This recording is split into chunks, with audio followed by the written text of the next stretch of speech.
तो हेलो मेरे प्यारे भाई और बहनों, आप लोगों का बहुत बहुत स्वागत है हमारे यूट्यूब चैनल पे। तो आज की इस वीडियो में हम बहुपद चैप्टर सेकंड है उसके बारे में पढ़ने वाले हैं। इससे पहले ही हमने एक वीडियो बनाया था जिसमें हमने बेसिक इंट्रोडक्शन और 2.1 प्रश्न वाली करवाई थी। उस वीडियो को आप देख सकते हैं, उसमें हमने कंप्लीट बताया है। इसमें आपको कोई डाउट नहीं रहेगा। ठीक है, तो आज की इस वीडियो में हम 2.2 प्रश्नावली करने वाले हैं जिसका नाम है बहुपद। देखो, चैप्टर है बहुपद। इसका फर्स्ट क्वेश्चन हमारी स्क्रीन पर है, जिसके दो एक क्वेश्चन लगाएंगे और आगे क्वेश्चन भी हम आगे करेंगे। ठीक है, तो आगे बढ़ते हैं। जिससे पहले अगर चैनल सब्सक्राइब नहीं किया तो सब्सक्राइब कर लीजिए। आपको नया वीडियो रोज मिलता रहेगा और आपको यूट्यूब पे सबसे सिंपल भाषा में मैं समझाने बैठा हूँ। आपको बिल्कुल सिंपल भाषा में और पेपर के लिए मोस्ट इम्पोर्टेंट क्वेश्चन भी देने वाला हूँ। तो आप बने रहिए मेरे साथ। तो बिना टाइम वेस्ट के हम स्टार्ट करते हैं। ठीक है, ठीक है, तो देखिए क्वेश्चन है हमारा पास जो 2.2 प्रश्नावली का फर्स्ट क्वेश्चन लिया है। क्या है? द्विघात बहुपद के शून्य ज्ञात कीजिए, शून्य को तथा गुणांकों के बीच संबंध की सत्यता की जांच कीजिए। क्या करना है? इसका पहले जो उदाहरण वीडियो में करवाया था, उदाहरण नंबर 2 मैंने करवाया था, जिससे अगर आपने वो वीडियो देखी तो इससे बिल्कुल आपको ओवरव्यू हुआ कि भाई करना क्या है। ठीक है, आपको भी आपके कॉलेज स्कूल वालों ने करवा दिया होगा, या नहीं करवाया तो मैं करवाता हूँ। देखो, सबसे पहले ये हमको एक कोई फंक्शन दिया है। फंक्शन बोले तो बहुपद दिया है। ठीक है, तो इसका हमको सबसे पहले गुणनखंड करना है। क्या करना है? गुणनखंड करना है। उसके कुछ हमारे पास वैल्यू आएंगी, वो हमको फाइंड कर लेना है। तो सबसे पहले उनके शून्य को सबसे पहले पूछा है कि शून्य ज्ञात कीजिए, मतलब कि एक्स की वैल्यू फाइंड कीजिए। पहले आप मुझे ये बताइए कि कौन सा घाती बहुपद है। रैखिक है, जीरो घाती बहुपद है, द्विघात है, त्रिघात है। आपको साफ साफ यहाँ पे दिख रहा है कि इस पे दो घात हैं, तो ये द्विघात बहुपद है। तो द्विघात बहुपद है तो इसके एक्स के कितने मान आएंगे भाई? इसके एक्स के दो वैल्यू आएंगी। तो चलो स्टार्ट करते हैं। देखो, सबसे पहले इसके बराबर में हम जीरो लिखना चाहें, एग्जाम में आपको बिल्कुल ऐसे ही लिखना है। देखो, इसको सबसे पहले आपको नीचे लिखना है। देखो, आपको कोई ऐसी वैल्यू चाहिए। यहाँ पे आपको कितना दिख रहा है? 1। और मान लो बाई चांस यहाँ पे 2 होता है, 3 होता है, वो मैं आपको बताना चाहता हूँ। ठीक है, अभी यहाँ पे 1 है। 8 इंटू 1 कितना होता है भाई? 8 होता है, मतलब कि 8 होता है। हमको कोई इस 2 के ऐसे गुणनखंड करने हैं, इसके इस 2 को ऐसे तोड़ मोड़ना है, या कुछ भी करके हमको गुणा करने पर 8 चाहिए। कुछ ऐसी दो वैल्यू हमको फाइंड करनी है, सोचनी है कि हमको दो वैल्यू का गुणा करने पर हमको 4 मिल जाए, सॉरी 8 मिल जाए, और उनको अगर जोड़ें और घटाएं तो हमको माइनस का 2 मिलना चाहिए। तो ऐसी वैल्यू क्या हो सकती है भाई? अगर मैं 4 इंटू 2 कर दूं तो मुझे 8 मिल जाएगा। अरे सर, ये तो कमाल हो गया। 4 और 2 का इंटू करने पर तो 8 ही होता है। और अगर 4 में से 2 घटाएं तो हमारे पास 2 ही आता है। अगर दोनों को हम एक दूसरे में माइनस कर देंगे, 4 में से अगर 2 को घटा देंगे तो हमारे पास 2 बचेगा। लेकिन हमको चाहिए माइनस का। तो इसके लिए हम क्या करेंगे? 4 को हम ले लेते हैं माइनस का। देखो, हमको यहाँ पे माइनस का 8 चाहिए, तो मैं 4 को माइनस का 8 ले लेता हूँ सर। अगर मैं -4 का 4 का इंटू 2 में करूंगा तो हमारे पास आएगा माइनस का 8, जो कि मुझे चाहिए भी। क्या चाहिए? -8 भी चाहिए। तो क्या मुझे इस दोनों को माइनस करने पर अगर मैं -4 प्लस 2 करूंगा तो मेरे पास माइनस का 2 नहीं आ जाएगा? क्या सारी कंडीशन फुलफिल है यहाँ पे? देखो, अगर हम माइनस इसको हम इस वैल्यू को अगर मैं -4 प्लस 2 में तोड़ देता हूँ, क्या हमारे पास वापस से -2 आ जाएगा? बिल्कुल आ जाएगा। ठीक है, तो इस 2 को हम दो वैल्यू में तोड़ सकते हैं, 4 और 2 में। इसको हम मल्टीप्लाई करेंगे तो हमारे पास 8 आ जाएगा। ठीक है, तो देखो आगे, आगे देखिए कैसे करेंगे। देखो, ये है x square minus as it is है। अब देखो, मैंने इसको तोड़ा 4 में, तो मैं यहाँ पे लिखूंगा 4x प्लस मैंने लिखा 2x minus 8 is equal to 0। ठीक है, 0 क्यों लिखा? क्योंकि मुझे उसके शून्य ज्ञात करने ही, इसलिए मैंने इक्वल टू में शून्य ले लिया भाई। ठीक है, देखो अब क्या होगा? अगर दोनों को माइनस करेंगे तो हमारे पास -2x 2x मिल जाएगा सर। बिल्कुल मिल जाएगा। ये तो था आपका, बिल्कुल आपको समझाने के लिए, तो इसको मैं मिटा देना चाहता हूँ। तो अब देखो सर, इसमें से इस वैल्यू में से और इसमें से आपको कुछ कॉमन दिख रहा है? कॉमन मतलब इसका मतलब सेम सेम कुछ दिख रहा है? दिख रहा है। इसमें और इसमें मुझे एक्स ऐसा दिख रहा है, ये दोनों में है। ठीक है, दोनों में से मैं एक्स को बाहर ले लेता हूँ, खींच लेता हूँ उसको। देखो, एक्स मैंने बाहर, मैंने इसमें से दोनों में से ले लिया। अंदर क्या बचा? यहाँ पे एक्स स्क्वायर था तो यहाँ पे बचेगा एक्स, यहाँ पे 4x था तो यहाँ पे बचेगा 4। दोनों से भैया एक एक एक्स मैंने बाहर निकाल लिया, ठीक है। तो प्लस, अभी तक हमने यहाँ तक की बात की है, ध्यान रखना, अब दोनों से नहीं बोले हैं हम। अब दोनों में क्या कॉमन दिख रहा है आपको? अब यहाँ तो एक्स है, यहाँ पे एक्स भी नहीं है, अब क्या कॉमन लें? देखो भाई, यहाँ पे 2 है, यहाँ 8 है, दोनों में कुछ कॉमन दिख रहा है, दोनों भी 2 के मल्टीपल गुणांक है। तो देखो, मैं यहाँ से 2 कॉमन ले लेता हूँ, 2 मीन्स 2 कॉमन ले लेता हूँ मैं, यहाँ पे मैंने 2 कॉमन ले लिया है, तो यहाँ पे क्या बचेगा? एक्स बचेगा, माइनस ये एज इट इज है, यहाँ से अगर 2 कॉमन आ जाएगा तो यहाँ पे बचेगा 4, 4 बचेगा। देखो, अगर हम इसका अंदर मल्टीप्लाई करूंगा तो 2x बन जाएगा, माइनस आ जाएगा, और 2 का इंटू 4 में करेंगे तो हमारे पास 8 आ जाएगा, राइट। देखो, अगर हमारे पास इसको सॉल्व करने के बाद ये वैल्यू और ये वैल्यू सेम आ जाती है तो हम कह सकते हैं कि हम सही डायरेक्शन में, सही दिशा में जा रहे हैं, और अभी तक हमारा बिल्कुल सही है। अब आपको इसमें और इसमें दोनों में x माइनस 4 कॉमन दिख रहा है? दिख रहा है सर। दोनों को कॉमन ले लो, कैसे लेंगे? x माइनस 4 आपको कॉमन दिखा, कॉमन ले लिया, और ये और चीज कॉमन आ जाएगी तो अंदर क्या बचेगा? जी एक्स बचेगा, ये प्लस बचेगा, यहाँ पे ये 2 बचेगा, इजिकल टू 0 बचेगा। यहाँ तक कोई कंफ्यूजन नहीं होना चाहिए आपको।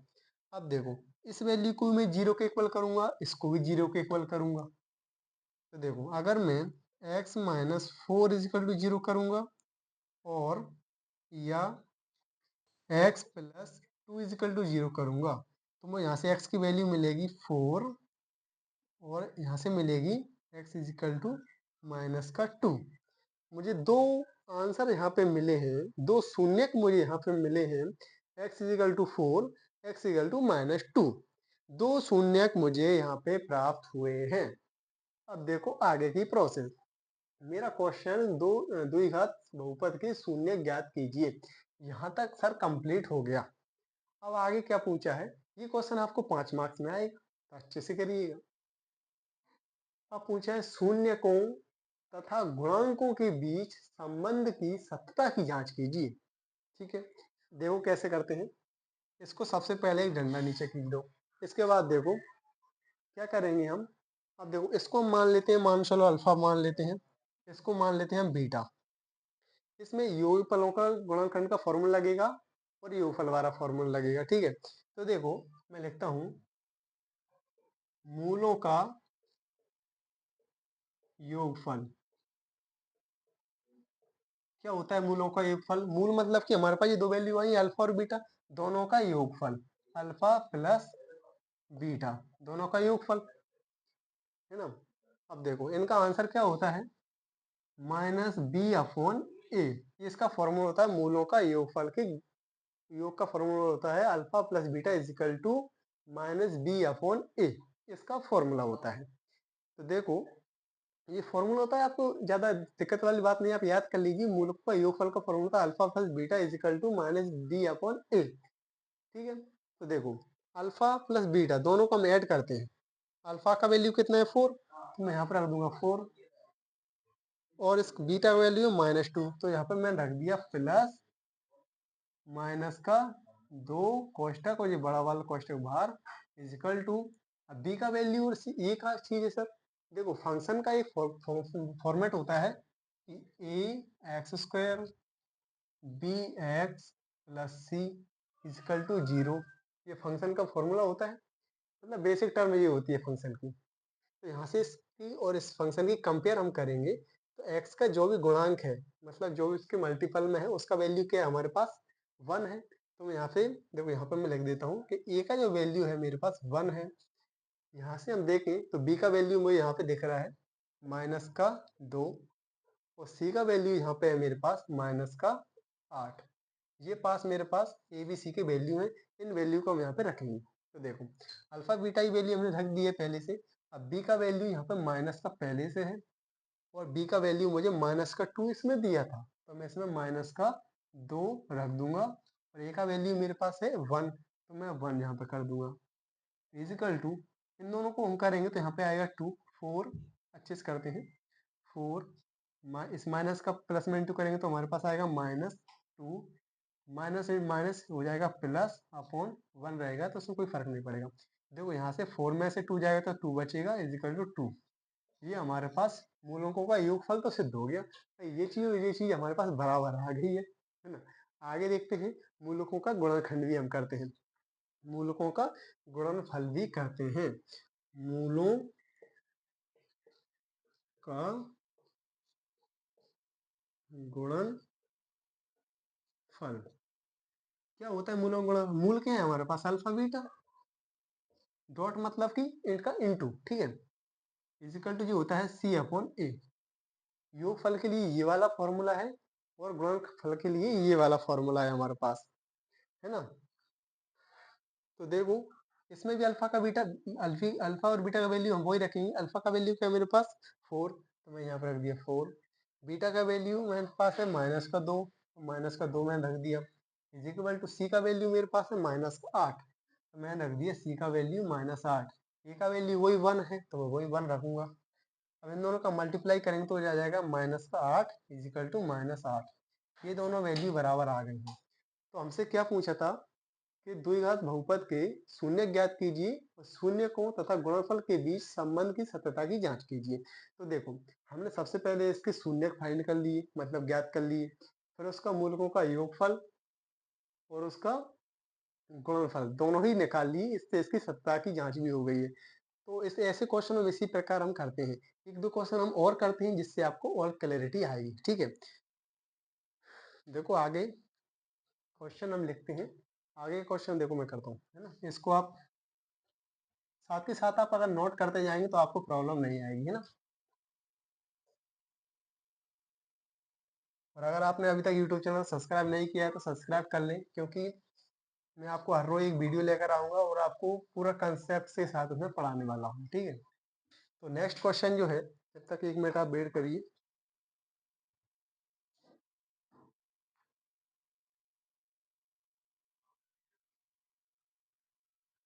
मतलब चार आ जाएगा।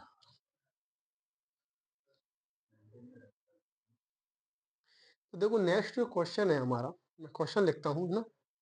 देखो नेक्स्ट क्वेश्चन है मेरे पास, ये सेकंड क्वेश्चन है ना। सेकंड, फर्स्ट का सेकंड क्वेश्चन है, 4s² -4s+1 = 0। ये मेरे पास सेकंड क्वेश्चन दिया है, ठीक है।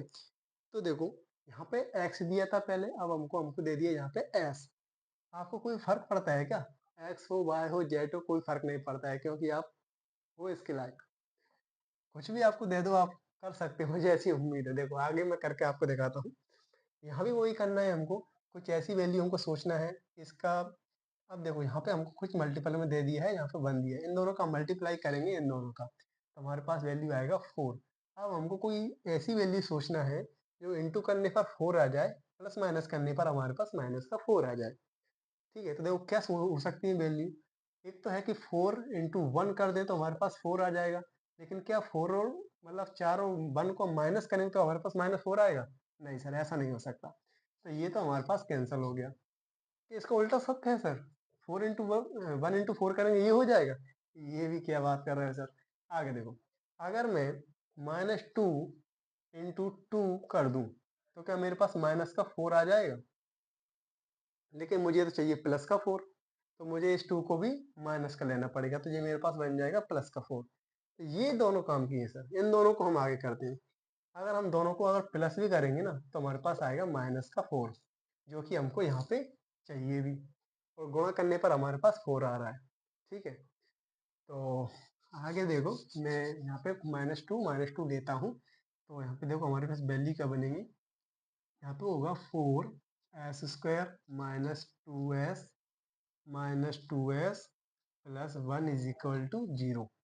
ठीक है, मैंने वहां से बिल्कुल एज इट इज वैल्यू छापी है। आप भी इसी तरह से आप करके देखना कैसे क्या प्रोबेबिलिटी है आगे सोल्व करने की।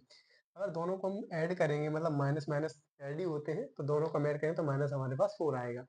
देखो इनमें से क्या कॉमन आ रहा है, इनमें से क्या कॉमन आ रहा है, वो हमको देखना है। यहाँ पे हमको देखो 4 भी यहाँ पे कुछ 2 है, 4 है, एस है। दोनों में से क्या कॉमन आएगा? देखो यहाँ से मेरे पास 2s कॉमन आ सकता है। देखो अगर यहाँ से 2 कॉमन आ जाएगा तो यहाँ से कितना बचेगा? 2 बचेगा।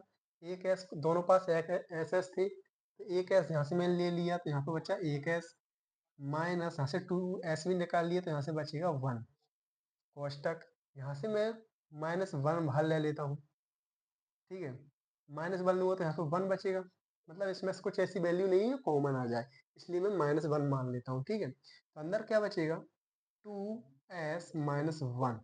यहाँ ज़्यादातर बच्चे फंस सकते हैं कि सर ये माइनस अंदर कैसे आया और ये माइनस बाहर कैसे आया, वो मैं समझाता हूँ आपको। हमको हमेशा वैल्यू ये वैल्यू इक्वल चाहिए होती है, मतलब कि एक सी चाहिए होती है। तो इसके लिए हम क्या करते हैं, ये वाला साइन हमेशा यहाँ पे कॉमन लेते हैं कि ताकि ये वाला वैल्यू सेम यहाँ पे बन जाए हमारा।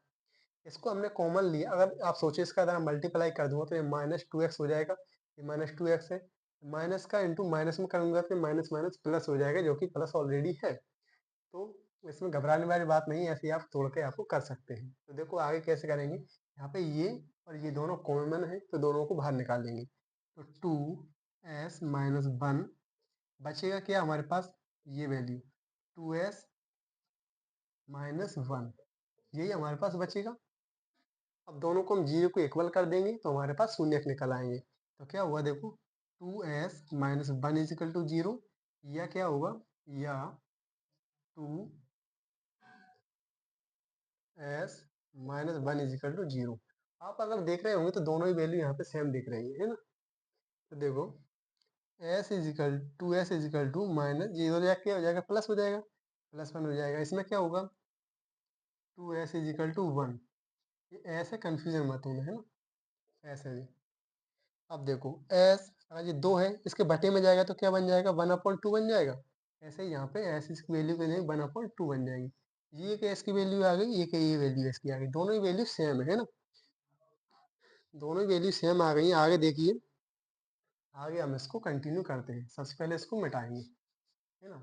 अब देखो, हमने पहले क्वेश्चन में इसको अल्फा माना था, आप इसको अल्फा मानो, इसको बीटा मानो, इससे कोई फर्क नहीं पड़ेगा, ठीक है।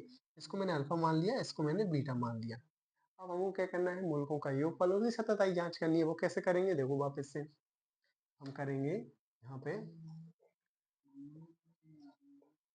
मूलों का योगफल क्या होता है, बताओ बताओ, आप बोलो तो मैं सुन रहा हूँ आपकी बात, मुझे आवाज आ रही है आपकी। क्या होता है, alpha plus beta is equal to क्या होता है, -b/, हाँ सी, ठीक है। कहाँ ध्यान है आपका भाई, देखो alpha plus beta is equal to -b/c, ये इसका योगफल का फॉर्मूला होता है ना। तो वैल्यू रखो यहाँ पे, जल्दी जल्दी रखते जाओ, अब तो अपन परफेक्ट हो चुके होने चाहिए इस वैल्यू में। 1/2 इसका वैल्यू दिया है, 1/2 रख दिया मैंने, प्लस बीटा का वैल्यू 1/2, 1/2 रख दिया, इजिकल टू बी का वैल्यू क्या है यहाँ पे वो देखो, ये बी का वैल्यू है, कंपेयर करोगे, करो कंपेयर, एनालाइज करो, अपने दिमाग को घुमाओ, ठीक है। इसका वैल्यू -4, इसको मैंने रख दिया -4। ए का वैल्यू भी 4 है यहाँ पे, तो मैंने यहाँ पे 4 रख दिया। 4 से 4 तो उड़ गया, बचा क्या, -1, तो ये आ जाएगा माइनस का 1। हाँ देखो, एक बात ध्यान रखिए, माइनस पहले से था, ये वाला वैल्यू, और बी का वैल्यू हमारे पास था -4, तो ये माइनस से माइनस कैंसिल हो जाएगा और ये आएगा हमारे पास प्लस का 1। तो इसको सॉल्व करें, देखो क्या करते हैं, या तो आप ये दोनों को कॉमन ले लीजिए, या चाहो तो त्रिक गुणा कर लीजिए आप। त्रिक गुणा आपको अभी सरल लग रहा होगा तो मैं वो आपको बता देता हूँ, और आपको मैं दोनों ही मेथड आपको बताता हूँ, ठीक है। तो देखो, एक तो है कि इसका त्रिक गुणा कर दो, मतलब इसका इंटू इसमें कर दो, इसका इंटू इसमें कर दो, और दोनों का आपस में भी इंटू कर दो। क्या, इसका इंटू करूंगा, 2 × 2 कितना हो जाएगा, 4। इसका इंटू इसमें करूंगा तो 2, इसका इंटू इसमें करूंगा तो प्लस साइन बीच में आ जाएगा तो 2। इतना समझ में आ गया आपको। दोनों को अगर ऐड करूंगा तो 2, 2 और 2 हो जाएगा 4/4 इजिकल टू 1।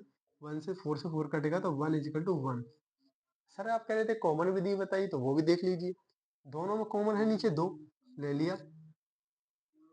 अब इसका भाग इसमें तो 2 एकम 2, मतलब कि 2 से 2 एक बार जा रहा है, 2 एकम 2, तो 2 एकम 2 यहाँ पे 1 आएगा, प्लस इसमें भी 2 बार 5 बार जा रहा है तो 1 एकम 2 ये भी 2/2 बन जाएगा, इससे ये कट जाएगा, 1 ही आएगा। सेम है, इसमें कोई लॉजिकली बात नहीं है ना, सेम था। इसका वैल्यू हमारे पास आ चुका है, कितना आया था, 2 + 2/4 इजिकल टू 1, और 1 इजिकल टू 1। इसको सॉल्व करने पर हमारे पास क्या आया, 1। इसको 2 और 2 4 हो जाएगा, 4 से 4 कट जाएगा, हमारे पास आंसर आ जाएगा। अब करेंगे मूलों का गुणनफल। तो देखो मूलों का गुणनफल क्या होता है? मूलों का गुणनफल जल्दी जल्दी बताओ बताओ मुझे। Alpha dot beta is equal to C upon A. देखो अल्फा इंटू बीटा 1/2 1/2। अल्फा का वैल्यू 1/2, बीटा का वैल्यू 1/2 इजिकल टू सी का वैल्यू बताओ बताओ। सी का वैल्यू 1 था सर, 1 रख दिया। ए का वैल्यू 4 था, 4 रख दिया। देखो 2 इंटू 2 करेंगे तो 1/4 हो जाएगा इजिकल टू 1/4। दोनों ही बराबर आ गए भाई। ठीक है, दोनों ही बराबर आ गए हैं, तो हमारी सतताई जांच हो चुकी है। देखो आपकी सतताई जांच करने का मतलब है आपको पता लग जाएगा आप सही कर रहे हैं, मतलब आपका जो आंसर आया है वो सही आया है या गलत आया है, इसी की जांच करनी होती है अक्सर। ठीक है, तो देखो आपके दोनों ही सब बराबर आ गए हैं, ये भी बराबर आ गया, ये भी बराबर आ गया, यही आंसर है। आपको एग्जाम में भी बिल्कुल एग्जैक्टली लिखा है, एग्जामर आपकी कॉपी देखकर खुश हो जाएगा भाई किसने पढ़ा है, कहाँ से सीखा आपने। बिल्कुल इसी फॉर्मेट में आप आंसर लिखिए, ये बिल्कुल आप ऐसे लिखोगे तो आपका कोई एक नंबर नहीं काटेगा, ये मेरी गारंटी है। ठीक है, तो देखो और कितने क्वेश्चन है इसमें। 3 क्वेश्चन है इसमें कि 6x² प्लस 3 माइनस 7x, ये भी आप कर लेना। ये आपको होमवर्क में देता हूँ। ठीक है, अगर आपसे नहीं बनेंगे तो अगली वीडियो में आपको करवाऊंगा, और आप कर लेते हैं तो अच्छी बात है, लेकिन अगली वीडियो में आपको जरूर करवाऊंगा। ठीक है, तो देखो मैं आप इसका स्क्रीनशॉट ले लेंगे, ये आपने साथ के साथ नोट कर लिए होगा। ठीक है, तो देखो मैं आपको ये 2-3 क्वेश्चन आपको होमवर्क में देना चाहता हूँ। मुझे उम्मीद है कि आप जरूर करके देखेंगे, क्योंकि आप जब तक करेंगे नहीं आप सीखेंगे नहीं।